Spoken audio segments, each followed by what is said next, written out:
hey, and welcome, guys. Welcome. Happy New Year. This is season 7 of Financial Confidence, and I'm super excited that you decided to join us over here, over there, and just about everywhere for Financial Confidence, where we're having these true money conversations that are going to help you make your money, keep your money, and grow your money so you can do the things that you're called to do. That's to build generational wealth and leave an inheritance for your children's children.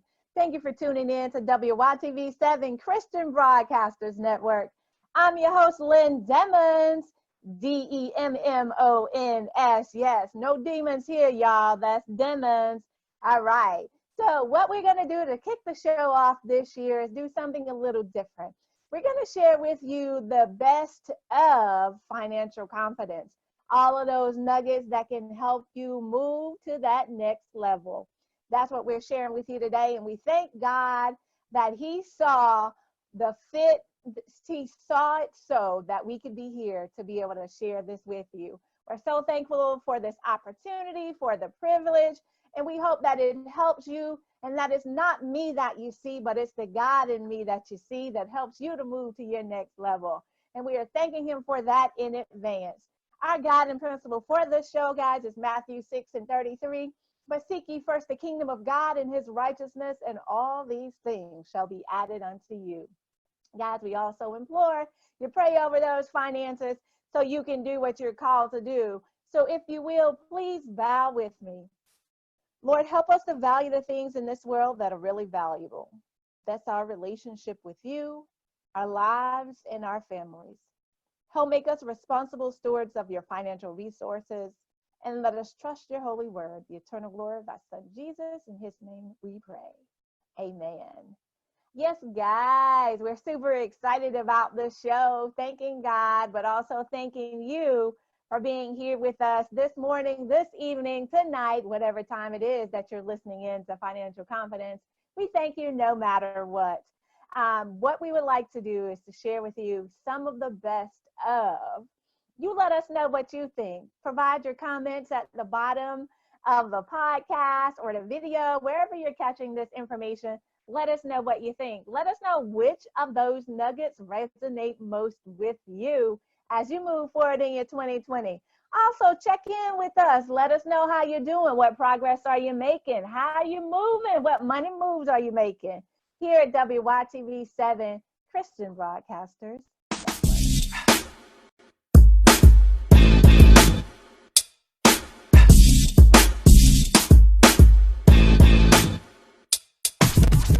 People are reluctant to talk about their finances. They're reluctant to talk to financial educators or advisors of any sort. Why do you think that people are reluctant to have that, like we're talking now, this true confession and conversation about our finances? Shame, embarrassment. This society is very visual, and everyone's trying to top the other one. You do not want people to know that you're having a hard time. You want everyone to think that everything's great and you can afford this because somehow you have come up in some kind of way. I don't live my life that way. Thank you for joining in for the show today, where our topic today is I know that. 3 dangerous words. When it comes to anything that you want to do, they're dangerous in general, but we're going to spend a little bit of time talking about why those 3 words are very dangerous for us when it comes to our finances. I know that. See, it comes a time when we have to understand that the information that is given to us, yes, we think we may already know. You say, well, Lynn, you're talking about money. You're talking about budgeting. You're talking about saving. You're talking about retirement. You're talking about investing. I know that. But the sad fact here is simply this. If you know that you should be paying yourself first, why are you not doing it? If you know that you should be tithing, right, to your local church or to some other body, why are you not doing that? You see, I know that are 3 simple words that can tend to make your mind just stop. It stops immediately in its tracks, and you don't listen to whatever the next thoughts are that that individual is sharing with you, because you say to yourself, I know that, and you cut it off, right? You stop thinking about the situation or the circumstance because you say, I know that, I've heard that, I've been there, I've done that, got a t-shirt, so what? See, the problem, guys, is we have a very surface level knowledge of things because no one really truly taught us, or in many cases, we really haven't taken the opportunity to learn. And I know that, if we know that there are certain things that we need to be doing to be good stewards of our finances, of our resources, then why are we not doing it? It does take time. It does take a little practice. Think of this as going to the gym, right? We're about to step into the money gym, and we're not going to have a six-pack after 1 week. We're just not, right? So start thinking about, what does that money story look like for you? Right. And what other choices do you want to make? Because it's a choice. Mm-hmm. It's a choice. It's a powerful choice. Something I really enjoyed as a school teacher. I continue now, and now I'm teaching concepts that, we weren't taught in grade school. Right. I went all the way through college and never was taught anything reference to how to make my money grow, how to what growth strategies, what are my thoughts about taxes. They never covered any of this while I was in grade school, right. while I was in college. And so I enjoy helping people bring the light bulb on. So I told you there were 5 things that you must have. The first thing, or number one thing that you must have, is faith. And when I say faith, you must have faith. You must be committed to the point that you can do this. You must understand that this is your God-given destiny. That's how relentless you must be in the conviction that you have in regards to this, making this happen, being successful in this entrepreneurial journey, being successful in starting your own business. Now, when I say that, let me backtrack for a moment. I'm not saying that you start a business to leave your job. If that's what you want to do, that's what you do. But I'm saying that you can do this in addition to your job. Why is that? Because many times on these jobs, on our 9-to-5s, they're more than likely not paying us what we're worth, right? You've gone in, you've asked for the raise, you begged boss, massa, can I have a raise? Well, maybe not like that. But you've gone in and you've asked for the raise, and they haven't given you that raise. They're not paying you essentially what you're worth. And I'm speaking from a place of, I know that, right? I've been in that situation. So I had to figure out what it is that I can now do that's going to allow me, that's going to supplement the income that I currently have. So opening a business has been able to provide me that opportunity, but I could not start without having faith. And the F in faith is you must fix your eyes. Fix your eyes on the prize is ultimately what I'm saying to you, because failure, and you're going to fail. You're going to do some things and things are not going to work out. But what I need you to catch and understand is that failure is temporary. It's a temporary place that you'll be in, and it's only for a moment. So make sure that you fix your eyes, you keep your eyes on the prize. The A in faith is you accept his grace. You have a God-ordained destiny inside of you. And if you go back to the question that I shared with you earlier, the question that we should have been asked as a child, or the question that we should be asking our children now, is not what do you want to be when you grow up, but what has God prepared you to do in this season, right? To fulfill your destiny. So you accept his grace. And then once you you're accepting of the grace, you invite his perception of you into your life. Invite his perception of you into your heart, because you were meant to be more, do more, have more, because of who he said you are. And then the T in faith is to train, guys. We have to train. You train your lips, right? There's power in your words, and we hear that over and over. There's power. Life and death are in the power of the tongue. So you must train your lips to speak over. We hear it all the time. Speak over yourself. So train your lips to speak what it is that you need, guys. See, that's why you must have faith. And the H in setting up your business, guys, those 5 must-haves, the H in faith is you have to hide, but you hide in his presence. See, once you're inside of his presence, you're inside of his will. And it doesn't mean everything's going to be easy. It doesn't mean everything's going to be simple, but everything will be taken care of. So first and foremost, guys, the number one thing that you must have in starting this business is you must have faith. We've all heard this before, right? More money, more problems, right? More money, more problems. Yeah, I said that right. I left the R and the E off of that second more. But when you think about it, why are there more problems when there's more money?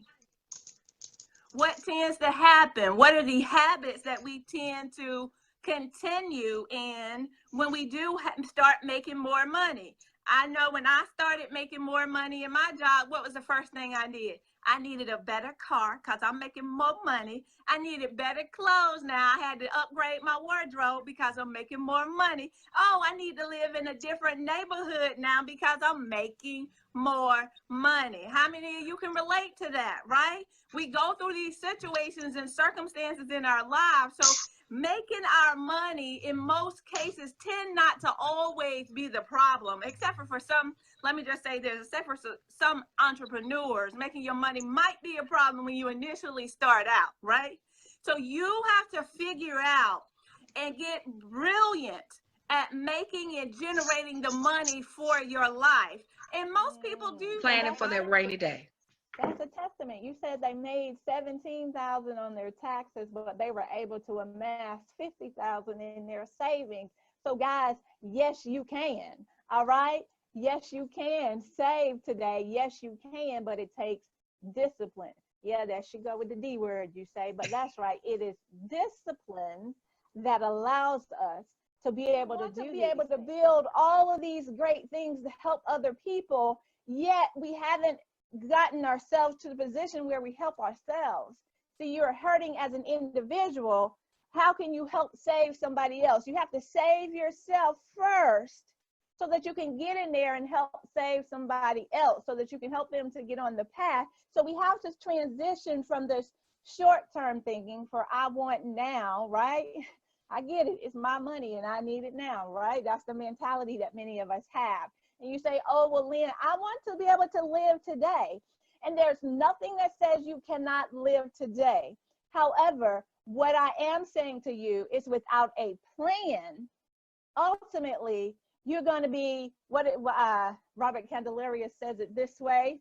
You say yes to the dress, you say yes to your mess, you say yes to the stress, but you don't say yes to your best steps that you can take. But this poem is entitled, Who Am I? I am your constant companion. I am your greatest helper or your heaviest burden.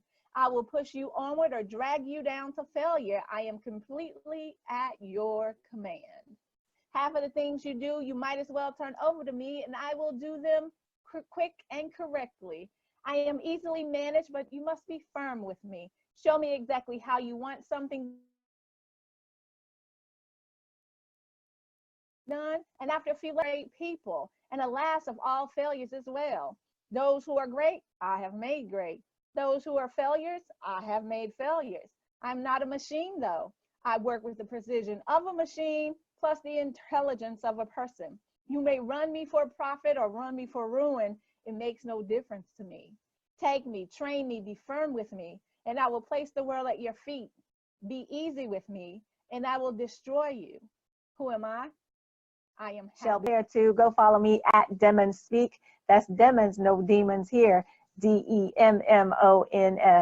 So let's get started, guys. For the reason that you're here, what are those 10 things that you should not do with your finances? So we're going to start with number 1, guys. Thou shalt not create new debt. And looking at debt, just want to give you a simple reminder. Debt is a form of slavery. So you got to get rid of that bad debt. Proverbs 22:7 teaches us that the borrower is slave to the lender.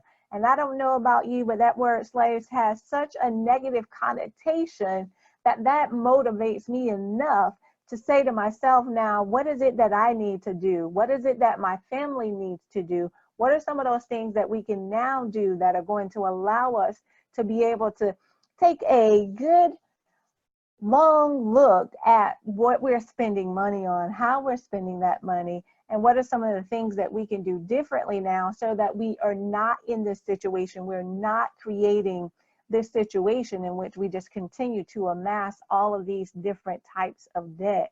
And that's a very important principle to live by as you continue to make, to keep, and to grow your finances so you can do what you're called to do. So the second thing, guys, is thou shalt completely eliminate that credit card debt.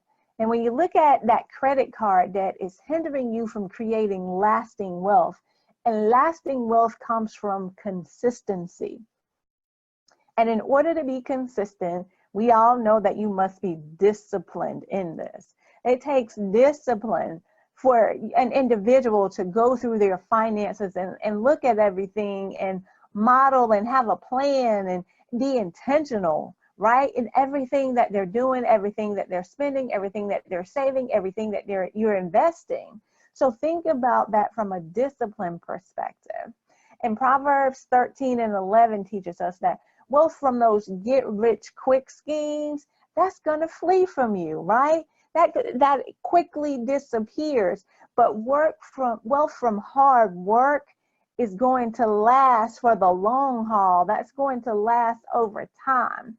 So being intentional in the way that you're going about it, being disciplined in your financial resources, and in eliminating that credit card debt and figuring out different ways to now amass the generational wealth that we're called to build, right? Figuring out what is that next best thing that I need to be doing. And guys, trust me, I understand. You say, well, right now I'm living paycheck to paycheck, or right now I'm living paycheck to Monday, or right now I'm living paycheck to that day. Understanding that sometimes things happen, but I also understand and recognize that there are some things that are within my control. And you need to take a long, hard look for you too. What are some of those things that are within your control that you can now change, that you can now be intentional and taking the right steps that are going to be able to help to correct you? Now, this doesn't happen overnight, because we say this all the time. You didn't get into the situation overnight. But what you can do is take a step back, start to reassess for your financial picture, and understand what it is that you want. See, the problem for most people is that they don't know exactly what they want. And if they do know what they want, oftentimes they don't want it badly enough. Adage that we say over and over, what gets checked gets done. We are so hopeful that that information was valuable for you, and you had as much fun as we did putting it together for you. We appreciate you here at WYTV7, where you're listening to Financial Confidence. I'm your host, Lynn Demons. That's Demons, no demons here, y'all. DEMMONS. Go over and follow me at Demons Speak on all social media. Also, if this information has been invaluable, inspiring, inspirational, empowering, whatever the term you want to throw in there, go on over to WYTV7.org, leave a donation so that we can continue to do our work in enhancing the kingdom. We appreciate you so much here at Financial Confidence. Until next week, y'all be blessed. Peace.